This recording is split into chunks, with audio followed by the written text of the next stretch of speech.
আচ্ছা, দুধে যদি আমরা বলি মাখন আছে, আপনি বললেন কেমন করে হয়?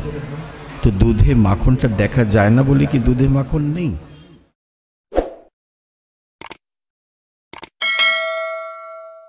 সব শ্রোতা বৈষ্ণবের করি নমস্কার। সবে পদধূলি দেও মস্তকে আমার। হরে কৃষ্ণ কৃষ্ণ কৃষ্ণ হরে হরে, হরে রাম রাম রাম হরে হরে। আজকে আমরা উপনীত হয়েছি হরিদাস ঠাকুরের নির্জান অর্থাৎ প্রয়াণ তিথিতে। এই প্রয়াণ তিথিতে মহাপ্রভু নিত্যানন্দ প্রভু অদৃশ্য রূপে তারা হরিদাসের এই অন্ত্যেষ্টি দিনে তারা উপস্থিত থাকেন। আমরা হয়তো দেখতে পাই না। আচ্ছা, দুধে যদি আমরা বলি মাখন আছে, আপনি বললেন কেমন করে হয়? তো দুধে মাখনটা দেখা যায় না বলে কি দুধে মাখন নেই? তা তো হয় না। তো হরিদাস ঠাকুরের অন্ত্যেষ্টিতে সবসময়ই মহাপ্রভুর একটা সহস্ত সেবা বরাবরই ছিল, আর আগামী দিনেও থাকবে। তাই তো শ্রীচৈতন্য চরিতামৃতে কৃষ্ণদাস কবিরাজ বললেন, নমামি হরিদাসম তম চৈতন্যং তঞ্চ তৎপ্রভুম সংস্থিতামপি জন্মর্তিং সাংখ্যে কৃত্বা ননথ্য। নমামি হরিদাসম, আমি সেই হরিদাস ঠাকুরকে প্রণাম করি। তার মৃত্যুতে তার নিথর দেহ নিয়ে যিনি আবেশে নৃত্য করেছিলেন, সেই তার গুরু সেই মহাপ্রভুকেও আমি প্রণাম করি। এই যে আমরা আজকে হরিদাস ঠাকুরকে নিয়ে আলোচনাতে এলাম, হরিদাস ঠাকুর তো আলটপকা পড়েননি মাটিতে। কে ছিলেন? তার একটা পশ্চাৎভূমি তো আছেই অবশ্য। কে তিনি? এই যে সমস্ত শাস্ত্রকাররা বলছেন, অর্থাৎ মহাজন বলছেন, যদি তুমি কলিযুগের লীলা খোঁজ করতে চাও, দেখতে চাও, বুঝতে চাও, তাহলে তোমাকে দাপর যুগে অবশ্য যেতে হবে। পৌঁছে গেলাম দাপর যুগে আমরা। কোথায় হরিদাসের সেই উৎপত্তি নিহিত রয়েছে? দাপর যুগে আমরা খেয়াল করলাম যে এক সময় ব্রহ্মা যখন সপ্তম আকাশে কলহংস চেপে দেখছেন একটা লীলা, সকালবেলা আমাদের যে শ্রীকৃষ্ণ, ভগবান শ্রীকৃষ্ণ তার সঙ্গীদের অর্থাৎ ব্রজ বালকদের নির্দেশ দিলেন এটাই, যে আমরা আজকে বনভোজন করব। সেই বনভোজনের সুবাদে তিনি তার গোবৎস এবং অন্যান্য ব্রজ বালকেরা তাদের গোবৎস নিয়ে তারা সমভাবে চলেছেন হেঁটে সামনের দিকে। কোথায় যাবেন? তারা বনচারিত হবেন, সঙ্গে সঙ্গে সেখানেই তারা বনভোজন করবেন। বনভোজন কি? আমাদের বনভোজন কীরকম হয়? আমরা কোনো একটা পিকনিক স্পট বেছে বের করি এবং সেখানে খাওয়া দাওয়া ইত্যাদি, সেখানেই রান্নাবান্না, সেখানেই খাওয়া দাওয়া। কিন্তু ব্রজে তা নিয়ম ছিল না। ব্রজে ছিল যার যার বাড়ি থেকে তাদের রোজকার যে খাবার সেটা তারা নিয়ে যাবেন, নিয়ে গিয়ে বনে বসে ভোজন করবেন। সেটাই হলো বনভোজন। এটা হচ্ছে ব্রজ বনভোজন। নির্দেশনা কার ছিল? ভগবান শ্রীকৃষ্ণের। তখন তার বয়স ছিল, তাকে এটাকে বলা হতো কৌমার লীলা। ভগবানের এটা কৌমার লীলা ছিল। 5 বছর বয়স পর্যন্ত এই কৌমার লীলা তিনি করেছিলেন। এই কৌমার লীলা চলাকালীন তিনি কি করলেন? চলেছেন হেঁটে, নিজে প্রকৃতির সঙ্গে একাত্ম হয়ে গেছেন। সমস্ত ব্রজ বালকেরা তার সঙ্গে হেঁটে চলেছেন।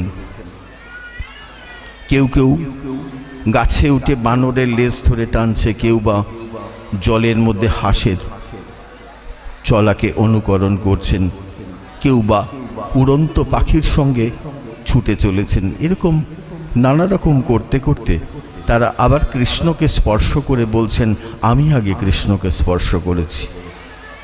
এই যে সমস্ত চেতনা খেলাধুলো চলতে চলতে একটা সময় তারা এসে পৌঁছলেন কোথায়, যে কিছুক্ষণ পরে তারা দেখলেন যে প্রাকৃতিক শোভার মতো একটি জীব পড়ে আছে সেখানে। তারা কিন্তু এই জীবটাকে দেখে ভুল করলেন। এই ভুলটা কি করলেন, যে এই ভুলটা আর কেউ নয়, এটা হচ্ছে কংস প্রেরিত এক অসুর, তার নাম অঘাসুর। এই অঘাসুরের দৈর্ঘ্য হচ্ছে প্রায় 2 মাইলের মতো। সুন্দর একটা পাহাড়ি সুড়ঙ্গের মতো গুহার মতো সে পড়ে আছে। তার অধরষ্ট মাটিতে ঠেকে আছে, অধর মাটিতে ঠেকে, ওষ্ঠ কোথায় যে গগনচুম্বী হয়ে আছে সেটা আর কেউ দেখতে পাচ্ছেন না। কিন্তু সুন্দর একটা প্রাকৃতিক পরিবেশ, জীবটা যেন মনে হচ্ছে একটা পাহাড়ের গুহায় ঢোকার পথ। এটা দেখে ব্রজ বালকেরা অত্যন্ত আনন্দিত আহ্লাদিত হয়ে উঠল। তারা তখন একজন অপরকে বলতে লাগলো, দেখো এটা একটা ঠিক অজগর সাপের মতো মনে হচ্ছে না? দ্বিতীয় জন বলছে হ্যাঁ। আবার তৃতীয় জন বলছে না, এটা কিন্তু সাপ নয়, জানো, এটা একটা ব্রজেরই একটা প্রাকৃতিক শোভা। এই কথা বলে নিজেদের মধ্যে নানান রকম ভ্রমের আলোচনা করছেন। ভগবান কৃষ্ণ কিন্তু তাদের থেকে যথেষ্ট দূরবর্তী অঞ্চলে আছেন, কিন্তু তিনি কিন্তু তাদের সমস্ত মনের কথা বুঝতে পারছেন। তারপরে নিজের মনেই নিজে বলছেন, স্বগতোক্তি করছেন যে দেখো দেখো, ওরা আসলটাকে নকল ভেবে সে তার মধ্যে মুখের মধ্যে প্রবেশ করতে চাইছে। বলছে এটা দেখো অনেকটা পাহাড়ের কোন একটা গুহা মতো লাগছে না? অন্যজন বলছে হ্যাঁ। দেখো এর মধ্যে থেকে যে গরম বাতাস বেরিয়ে আসছে, মনে হচ্ছে একটা সাপের, অজগর সাপের মুখগহ্বর। অন্যজনে সায় দিচ্ছে। এইভাবে নিজেরা কি করল, তারা কৃষ্ণের, ভগবান শ্রীকৃষ্ণের মুখের দিকে তাকিয়ে তার মুখাবয়ব লক্ষ্য করে হাততালি দিতে দিতে তারা সেই অঘাসুরের পেটের মধ্যে সেই গোবৎস চারণ করতে করতে তারা গোবৎসকে নিয়ে পেটের মধ্যে ঢুকে পড়ল।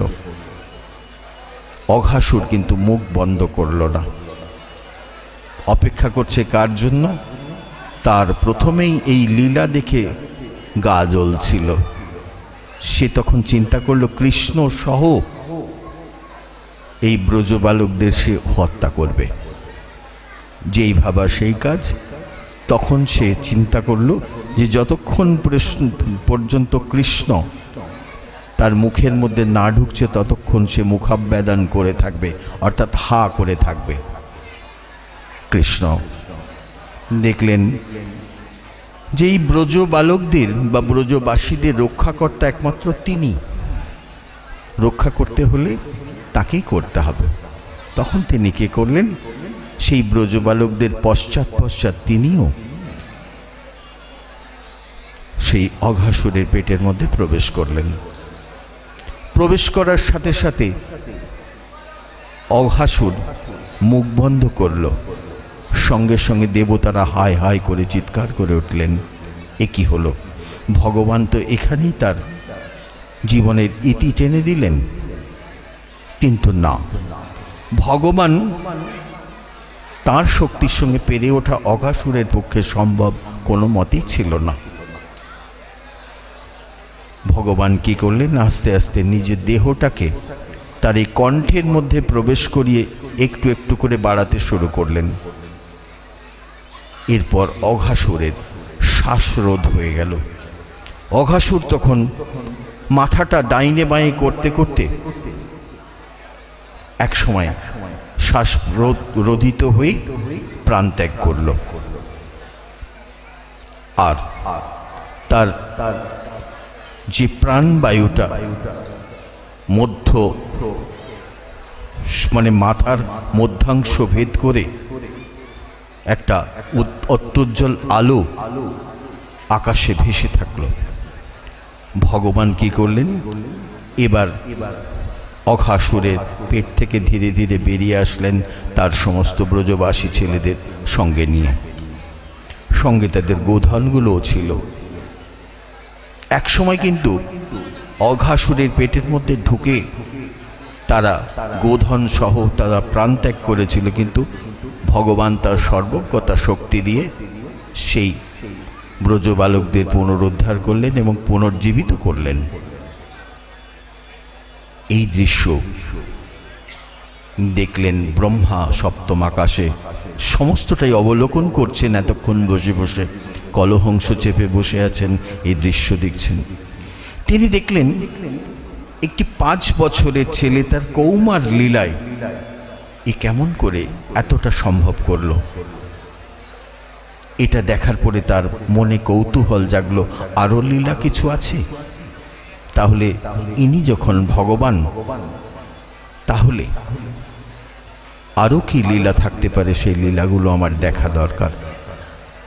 বা বাস্তব জগতের প্রত্যেক জীবের শিক্ষার জন্য তার লীলা অবশ্যই দেখা প্রয়োজন।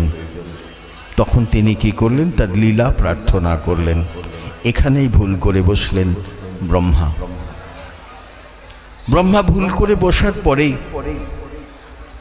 ভগবানকে পরীক্ষা করার জন্য, পরীক্ষা করার সুবাদে তার শাস্তি হলো কি? তোমার যবনকুলে জন্ম হবে। ভগবানের এই লীলা দেখে যখন ব্রহ্মা জানতে পারলেন তার শাস্তি হয়ে গেছে, তিনি ভগবানের কাছে আসলেন। এসে তার অন্যায় এবং ভুল সমস্ত কিছুই স্বীকার করলেন। স্বীকার করার পরে যা হবার তো হয়ে গেছে, সে তো আর ফেরত নেওয়া যায় না। তো পরবর্তীকালে বললেন, ভগবান আমি তোমার মর্তে অবশ্যই যাব, তবে যাওয়ার জন্য আমার যে অস্ত্রগুলো দরকার সেগুলো তো তোমাকে দিতে হবে। কি না, আমি কি নাম নিয়ে যাব? কোন নাম আমি গিয়ে ভজন করব? তোমাকে তো ভজন করতে হবে। ভজনকে দিয়ে করব? দেখুন চেতনাটা, চিন্তাটা কোথায়?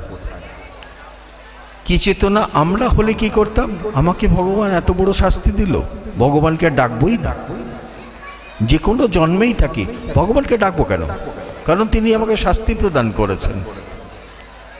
ব্রহ্মার মনের মধ্যে কিন্তু তা ছিল না।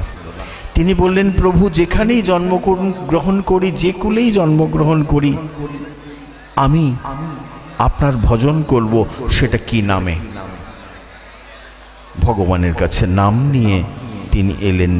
শুধু তাই নয়, বলেছিলেন আমি তো যাবই, যেতে আমাকে হবে, কিন্তু আমাকে উদ্ধার করবেন আপনি, আপনাকেও যেতে হবে।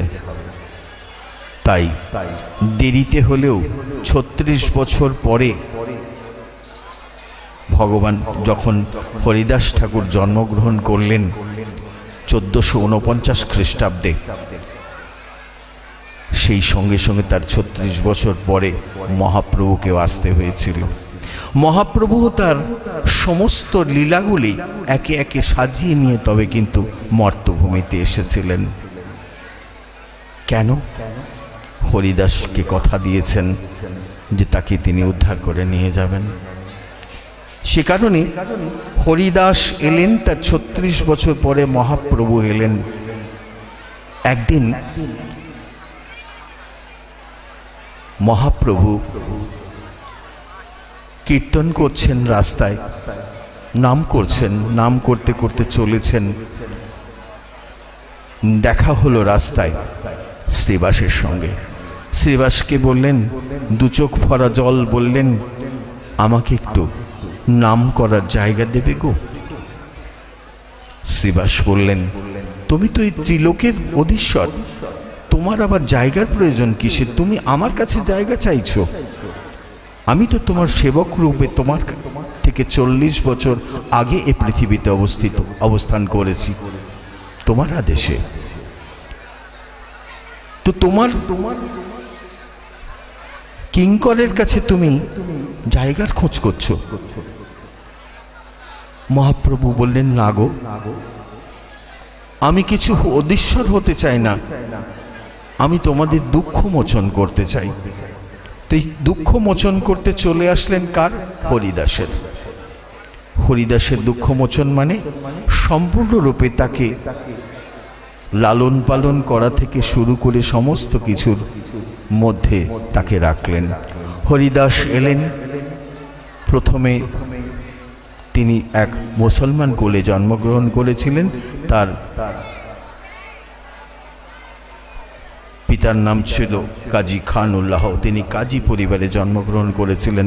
আমরা অনেক সময় বলে থাকি যে হরিদাস ব্রাহ্মণ কুলে জন্মগ্রহণ করেছেন, সরাসরি বলার সাহসটা আমাদের নেই তো তাই। কিন্তু একটা জিনিস আমরা মনে করতে পারি কি, যে সেখানে যখন অভিশাপ প্রাপ্ত হলেন তিনি, তোমার যবন কুলে জন্ম হবে, এখানে এসে অভিশাপটা পাল্টিয়ে গেল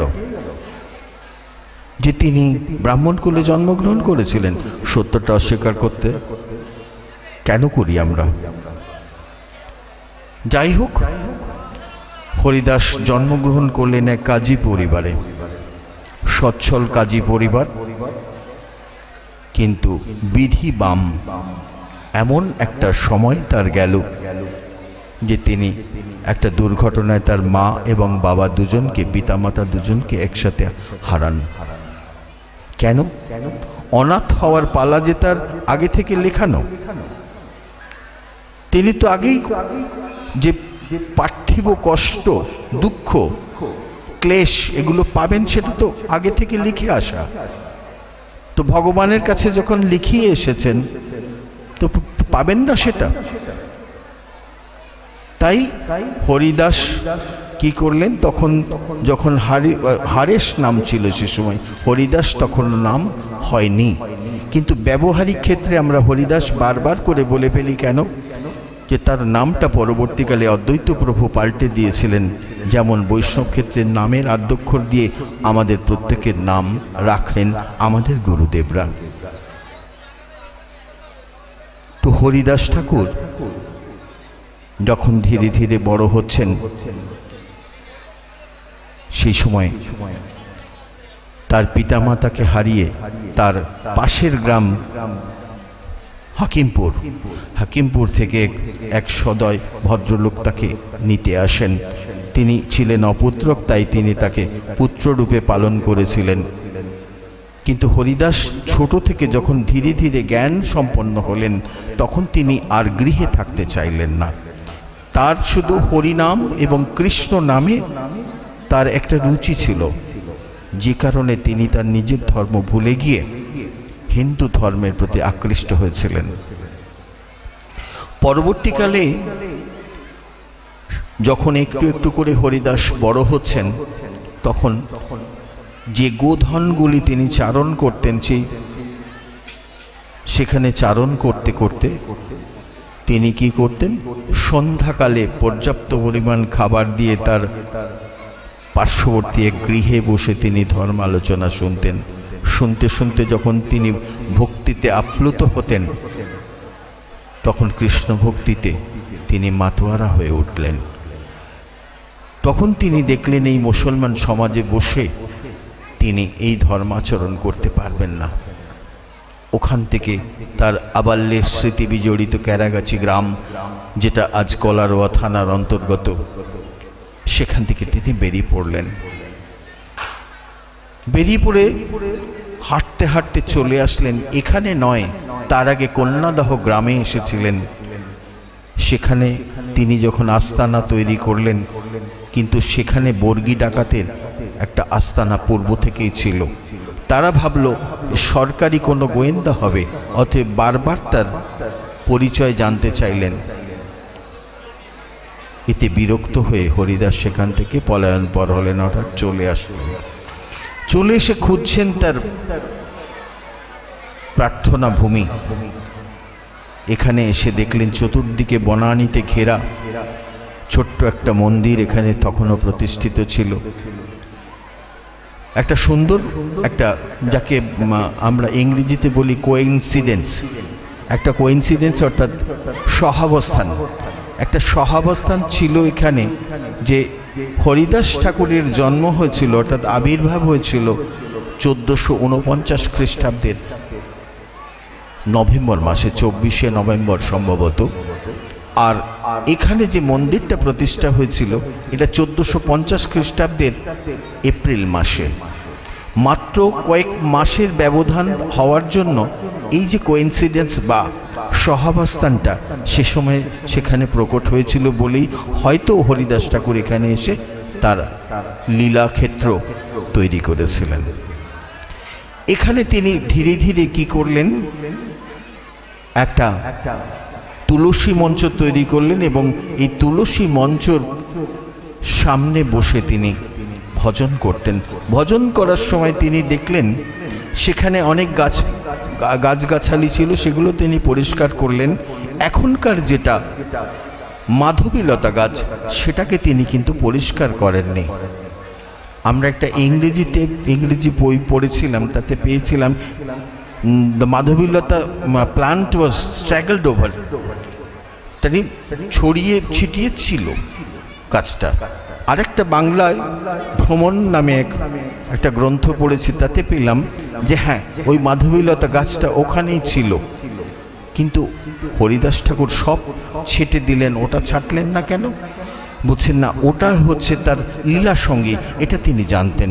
কারণ হরিদাস ঠাকুর ছিলেন অন্তর্যামী, তিনি সমস্ত কিছু কিন্তু জানতে পারতেন, পূর্বজন্মে কি ছিলেন সেটাও তিনি জানতেন।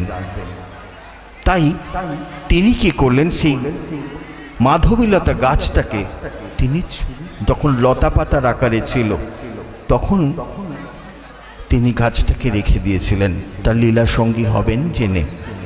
ধীরে ধীরে বড় হতে থাকলো আর হরিদাস ঠাকুর তার ভজন করতেন।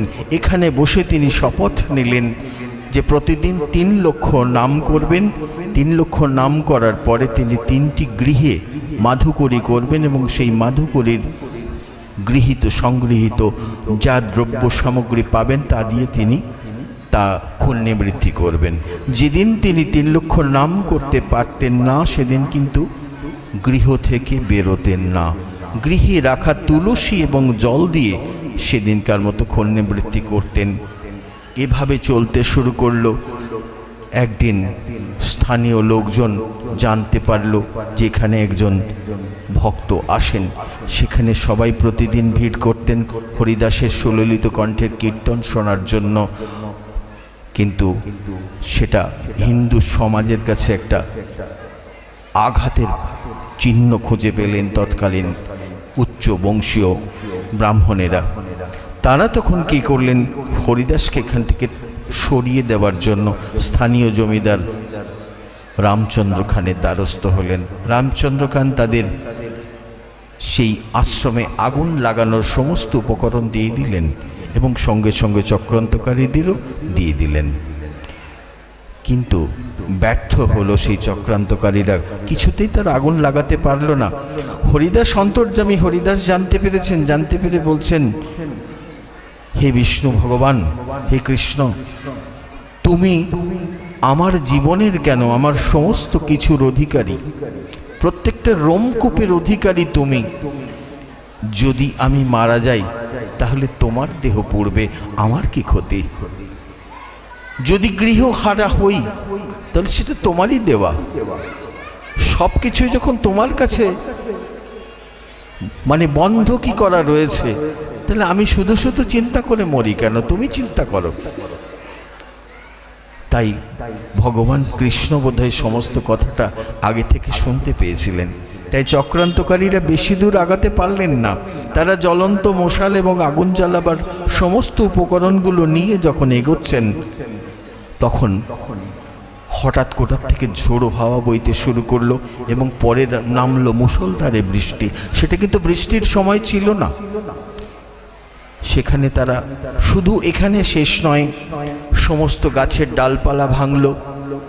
ভাঙতে ভাঙতে সেই চক্রান্তকারীরা আঘাতপ্রাপ্ত হলো। ভয়ে তারা সেখান থেকে পালিয়ে গেল। পরের দিন এসে তারা হরিদাস ঠাকুরের কাছে ক্ষমা চেয়ে নিলেন, কিন্তু হরিদাস কিন্তু আমাদের মতো তাদের ভর্ৎসনা করলেন না। কি বললেন? বলেন হরের নাম হরের নাম হরের নাম হইব কেবলম, কলো নাস্তেব অগনাস্তেব অনাস্তেব গতির অন্যথা। কলিযুগে শুধু ভগবানের নাম করে যাও, কেশব কীর্তন করো, এতেই তোমরা মুক্ত হবে। তারা বুঝলেন, চলে গেলেন। রামচন্দ্র খানকে বললেন, রামচন্দ্র খান বলেন তোমরা মূর্খের দল, কাপুরুষের দল, তোমরা চলে যাও। পাঠালেন কাকে? তাঁরই একজন খুব কাছাকাছির মানুষ, তিনি হলেন লক্ষ্যহীরা। এই লক্ষ্যহীরা সম্পর্কে একটা ছোট্ট করে একটা বলে রাখি। এই লক্ষ্যহীরা কিন্তু আমরা যে চোখে চাক্ষুষ দৃষ্টিতে আমরা দেখে থাকি, লক্ষ্যহীরা একজন বারাঙ্গনা, প্রকৃতপক্ষে কিন্তু তিনি তা নয়। মা মাই থাকেন, তাই মায়ের পরিচয়টা একটু ছোট্ট করে দিই আপনাদের কাছে। এই লক্ষ্যহীরা কে ছিলেন? আবার চলে যেতে হবে আমাকে দাপর যুগে। কলির লীলা, মহাজন বলছেন যা কিছু সমস্ত কিছু চলে যাও সে দাপর যুগে। দাপর যুগে গেলাম, দেখলাম বৃন্দাবনে বৃন্দাদেবী কে? তুলসী। তুলসী ভগবানের স্তব করছেন। কেন? ভগবানকে পতিরূপে পাওয়ার জন্য। এবার ভগবান কৃষ্ণ জানতে পারলেন, জানতে পেরে কি করলেন? ব্রহ্মাকে বললেন তুমি গিয়ে বলো এ জন্মে ওকে আমার বিবাহ করা সম্ভব নয়, এ জন্মে শঙ্খচূড়কে বিবাহ করুক, পরের জন্মে আমি ওকে স্ত্রী বলে বা পত্নী বলে স্বীকার করে নেব। কোথায়? হরিদাস ঠাকুরের সঙ্গে যোগাযোগ দেখলেন তো? হরিদাস ঠাকুর ব্রহ্মা, তিনি ঘটকালি করতে এলেন বিয়ের কার? তুলসী দেবীর। এসে কার সঙ্গে মিলিত হলেন? ভগবান কৃষ্ণ। তাহলে ভগবান কৃষ্ণ কে? মহাপ্রভু এলেন যুগল যুগ্ম তনু নিয়ে। রাধা এবং কৃষ্ণের যুগ্ম তনু হলেন বা যুগল তনু হলেন গৌরাঙ্গ মহাপ্রভু। আর অদ্বৈত প্রভু কে? ভগবান বিষ্ণু এবং সদাশিব যুগ্ম অবতার। কোথায় কোথায় যোগাযোগ ভগবানের সঙ্গে রয়েছে আমরা পরিষ্কার এটা পেয়ে গেলাম। এইবার আমরা দেখলাম কি, যে এই লক্ষ্যহীরা কেন পতিতা হলেন? পতিতা হয়ে পরের জন্মে আসলেন। শঙ্খচূড়ের সঙ্গে বিবাহ হয়েছিল। আমরা জানি যে শঙ্খচূড়ের সঙ্গে শিবের যুদ্ধ হয়েছিল, শিব পরাজিত হয়েছিলেন।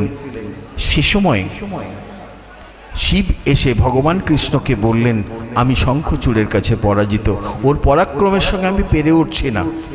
বললেন দেখো ওর সমস্ত শক্তি, ওর সতীত্বে, ওর পত্নীর সতীত্বে নিহিত রয়েছে, তোমরা কেউ কিছু করতে পারবে না। তখন ভগবান শ্রীকৃষ্ণ কি করলেন? শঙ্খচূড়ের বেশ ধরে এসে তার সঙ্গ করলেন। সঙ্গ করার জন্য কি হলো? শঙ্খচূড়ের শক্তি খর্ব হলো। শক্তি খর্ব হওয়ার কারণে কি হলো? যুদ্ধে সে শিবের সঙ্গে হেরে গেল। তখন সে মনে করলো তার পত্নীর সঙ্গে যদি সে একবার সঙ্গ করতে পারে তাহলে শিবের সঙ্গে যুদ্ধে পুনরায় সে জয়ী হবে। ছুটে এসে যখন স্ত্রীর সঙ্গ প্রার্থনা করলো, তখন স্ত্রী বলল একটু আগেই তো আপনি সঙ্গ করে গেলেন, এখন আপনার সঙ্গের কি প্রয়োজন হতে পারে? এটা তো কাপুরুষের কর্ম। শঙ্খচূড়ের সম্মানে লাগলো। শঙ্খচূড় তখন বললেন কি, পত্নী হয়ে পতিকে চিনতে পারো না? তুমি পতিতা হয়ে জন্মাবে, পরের জন্মে এই তুলসী কি হলেন? লক্ষ্যহীরা হয়ে এলেন। যেখানে রামচন্দ্র খান তার পতিকে হত্যা করেছিলেন, হত্যা করে তাকে এই পথে নিয়ে এসেছিলেন, তাহলে আমরা কি বলতে পারি যে মাতা লক্ষ্যহীরা পতিতা ছিলেন, বারাঙ্গনা ছিলেন? না, তার পরিচয়টা, তার তত্ত্বটা আগে জানতে হবে, তবে আমরা তাকে দোষারোপ করব। আমার মাকে আমি কি আসামির কাঠগড়ায় দাঁড় করাবো? তার আগে তো মায়ের সমস্ত কিছু বিচার করে দেখতে হবে। এটাই হলো আমাদের ইতিহাস। এই ইতিহাসের পরে আমি ছোট্ট ছোট্ট করে বলি, মানে যথামতি তথা কৃপা, কারণ সময়ের সংক্ষেপ। এরপরে আস্তে আস্তে হরিদাস ঠাকুরের সমস্ত আর কি সুনাম বাড়তে শুরু করলো। একদিকে তার সুনাম যেমনি চতুর্দিকে ছড়িয়ে পড়ছে, তার শত্রুর সংখ্যাও ধীরে ধীরে ছড়িয়ে বেড়ে যাচ্ছে।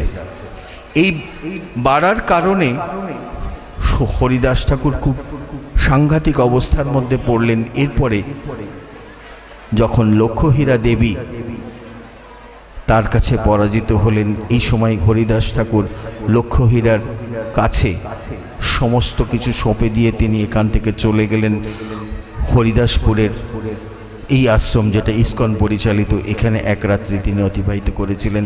ওখান থেকে চলে গেলেন তিনি গোবর্ধন দাস এবং হিরণ্য দাসের রাজত্বকাল তখন চলছে, তার কাছে চলে গেলেন। সেখানে তার আতিথ্য গ্রহণ করলেন। এই আতিথ্য গ্রহণ করে সেখানে কিছুদিন থাকলেন এবং সেখানে নিজের পাণ্ডিত্যের পরিচয় সমস্ত কিছু তার প্রকাশিত হলো। এরপর তিনি গেলেন শান্তিপুরে ফুলিয়াতে গিয়েই বিপত্তি হলো। সেখানে গিয়ে তিনি হরিবোল হরিবোল হরিবোল করতে করতে মাঝখানে অজ্ঞান হয়ে পড়ছেন, কখনো হাসছেন, কখনো কাঁদছেন, বিভিন্ন রকমের অবস্থান্তরিত হচ্ছে তার। এই অবস্থান্তরিত হতে হতে তার পরীক্ষা হলো কি, উচ্চবর্ণের মানুষেরা তাকে গোড়াই কাজীর কাছে আবেদন জানালেন, মুসলমান হয়ে হরিনাম করছে, ঘোর অনাচার। তার শাস্তি বিধান হলো কি, মুলুকপতি হোসেন শাহ তখন তাকে শাস্তি দান করলেন যে যতক্ষণ সে মুখে হরিনাম করবে, উচ্চারণ করবে, ততক্ষণ তাকে বেত্রাঘাত করা হবে। বেত্রাঘাত করতে করতে যদি সে মারা যায় তাহলে তাকে নদীর জলে নিক্ষেপ করা হবে। মুসলমানের যে ধর্ম, সেই ধর্ম তাকে পালন করতে দেওয়া হবে না, অর্থাৎ তাকে সমাধি দান করার সুযোগ দেওয়া হবে না, তাকে জলে ফেলে দেওয়া হবে। তাই বিচার হলো, মারতে যখন প্রহরীরা 4 জন পাঠান পাইক তাকে প্রহার করছেন, তখন কিন্তু তিনি মুখে শুধুমাত্র হরিনাম করে চলেছেন আর বলছেন যে যতক্ষণ প্রাণ আছে ততক্ষণ মুখে হরিনাম করে যাব, এই হরিনাম আমার মুখের থেকে কেউ তোমরা কেড়ে নিতে পারবে না। পাঠান পাইকরা এক সময় ক্লান্ত হয়ে পড়ল। সব শেষে তারা যখন নিজেদের মধ্যে স্বগতোক্তি করছে যে আজকে এই লোকটা যদি না মারা যায় তাহলে আমাদের প্রাণদণ্ড হবে, হরিদাসের আবেদন কেমন দেখুন, মানুষের মাঝখানে আমাদের যদি কেউ একটা চর মারে তাহলে আমরা তাকে খুন পর্যন্ত করতে পারি, কিন্তু হরিদাস ঠাকুর তিনি কি করলেন, তিনি বললেন আমার জন্য এদের মৃত্যুদণ্ড হবে, হতে পারে না, এই কাজ হতে পারে না। তখন তিনি কি করলেন, তিনি সমস্ত বায়ুগুলিকে স্তম্ভন করে মৃতের ভান করলেন। কথা ছিল মারা গেলে জলে ফেলে দেওয়া হবে, গঙ্গার জলে নিক্ষেপ করা হবে। চুক্তি অনুযায়ী গঙ্গার জলে নিক্ষেপ করা হলো। হরিদাস ঠাকুর সেখান থেকে 3 দিন পরে উঠে এসে হরিনাম সংকীর্তন করতে করতে উঠে আসছেন। হরিনাম করতে করতে যখন উঠে আসছেন, মুলুকপতি নিজে তার কাছে যখন সংবাদ গেল যে হরিদাস না হরিদাসের ভূত আসছে, দেখবেন আসুন, মুলুকপতির পায়ে পাদুকা ছিল না, গায়ে উত্তরীয় ছিল না, শুধু পরনে বহির্বাসটা ছিল। ছুটে এসে বললেন যে আজ জানিলাম মই তুমি বড় পীর। তো মুসলমান যারা হবে তারা মুসলমানকে পীর বলবে, অন্য জাতের মানুষকে তারা পীর বলবে না। এছাড়াও আরও একটা প্রমাণ রয়েছে যে তিনি যখন মারা যান তখন মহাপ্রভু তাকে উত্তরী দিশাতে মাথা রেখে তাকে সমাধি দান করেছিলেন শায়িত অবস্থায়, যেটা মুসলমানদের ক্ষেত্রে হয়ে থাকে। আরও একটা প্রমাণ রয়েছে যে মহাপ্রভু তাকে কোনোদিন পুরীর মন্দিরে প্রবেশাধিকার দেননি। তিনি পুরীর সমুদ্রের তীরে একটা কুটিরে থাকতেন, যেটা মহাপ্রভু তৈরি করে দিয়েছিলেন। তার প্রবেশাধিকার ছিল না, কেন তিনি মুসলমান বলে। এরপরে একদিন হরিদাস অনুভব করলেন তার পৃথিবীতে বেঁচে থাকাবার 3 লক্ষ নাম তিনি করতে পারছেন না। গোবিন্দ অর্থাৎ মহাপ্রভুর যে সেবক, সে দ্বীপ্রাহরিক প্রসাদটা মহাপ্রভুর পক্ষ থেকে দিয়ে আসতেন হরিদাসকে। হরিদাস সেদিন প্রসাদ গ্রহণ করলেন না। ধীরে ধীরে তিনি নাম সংকীর্তন করছেন, নাম সংখ্যা পূরণ হয়নি। গোবিন্দকে বললেন, গোবিন্দ আজ আমি তোমার প্রসাদ নিতে পারবো না, কিন্তু মহাপ্রভু মহাপ্রসাদ কোনোটাকেই আমি অপমান করতে পারবো না। বলছেন এক রঞ্চা মানে একটি অন্নকণা তুলে নিয়ে মুখে দিয়ে বলেছিলেন, তুমি মহাপ্রভুকে বলো আমি মহাপ্রসাদ মহাপ্রভু কোনোটাকেই অপমান করিনি।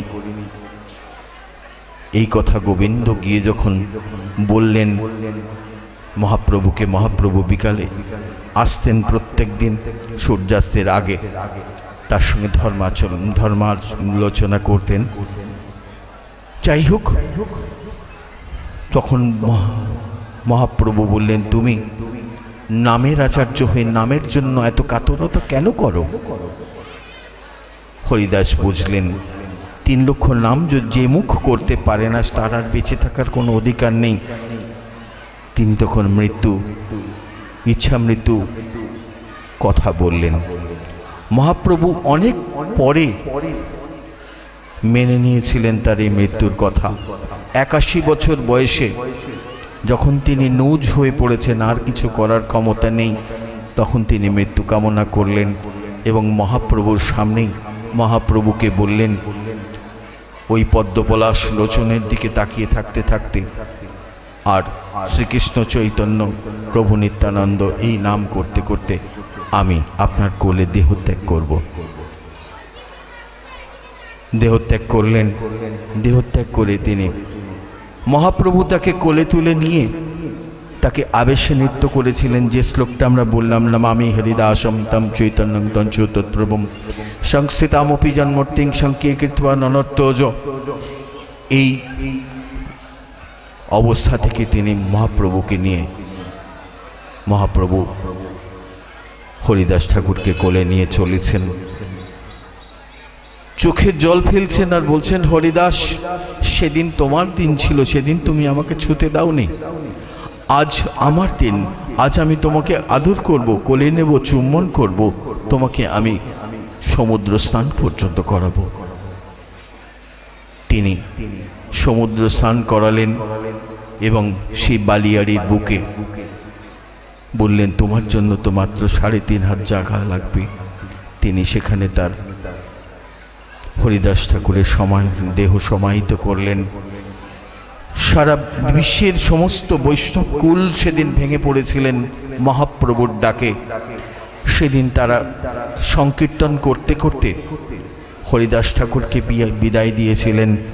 বলেছিলেন, মহাপ্রভু বলেছিলেন গুন্ডিচা মন্দির বন্ধ করতে করতে, দরজা বন্ধ করতে করতে বলেছিলেন, হরিদাস চলে গেল বেঁচে থাকা বার, 3 লক্ষ নাম বলো কে শোনাবে আর। আজ আপনারা যেখানে এসেছেন সেখানেও কিন্তু আজকে মহাপ্রভু নিত্যানন্দ প্রভু এরা অদৃশ্য রূপে আজও এখানে এসে দাঁড়িয়ে আছেন, অপেক্ষা করে আছেন। এটা কিন্তু মজার দিন নয়, আমাদের কাছে দুঃখের দিন। শুধুমাত্র ছাদের উপরে উঠে শুধু দেখবেন এই মাধবীলতা এবং তমাল দুজনের দিকে ঝুঁকে বলছে, প্রভু আজ তোমাকে সবাই দেখতে এসেছে। আপনাদের কাছে প্রশ্ন রাখবে, মনে হবে প্রশ্ন করছে আপনাদের কাছে, তোমরা আজ আমার প্রভুকে দেখতে এসেছো, কালকে তোমরা আসবে তো? এই প্রশ্নটা দেখবেন দুটি গাছের কাছে গিয়ে দেখবেন, এখন তমাল গাছকে দেখুন ঝুঁকে পড়েছে সেই মাধবীলতার দিকে, যেন তাকে বলছে এই একই কথা, কালকে তোমরা আসবে তো আমার প্রভুকে দেখতে। পুরীতে সিদ্ধ বকুল তার গাছের ডাল থেকে 3টে বকুল ফুল ঝরিয়ে দিয়েছিল হরিদাস ঠাকুরের সমাধির উপরে, আর 2 ফোঁটা জল দিয়েছিল, আর বলেছিল, তোমাকে দেবার মতো তো আমার কিছু নেই, এতদিন তুমি আমাকে হরিনাম শুনিয়েছ, কিন্তু আজ আমায় কে শোনাবে? তাই আমার সামর্থ্য যা ছিল তাই তোমাকে 3টি বকুল ফুল উপহার দিলাম, এছাড়া আমার দেবার মতো কিছু ছিল না। তাই পৃথিবীর আলো বাতাস যতদিন থাকবে, হরিদাসের স্মৃতি আমাদের স্মৃতির মধ্যে অবশ্যই থাকবে। আমরা হরিদাস ঠাকুরকে শ্রদ্ধায় অবনত হবই, এটা একটা ঘটনা। আজকে এই পর্যন্ত আমার হরিদাস ঠাকুর সম্পর্কে ছোট্ট আলোচনা শেষ করে আমি বিদায় নিচ্ছি। জয় জয় শ্রী রাধে শ্যামে তাই গৌর সীতানাথ প্রেমানন্দে। হরি বল, হরি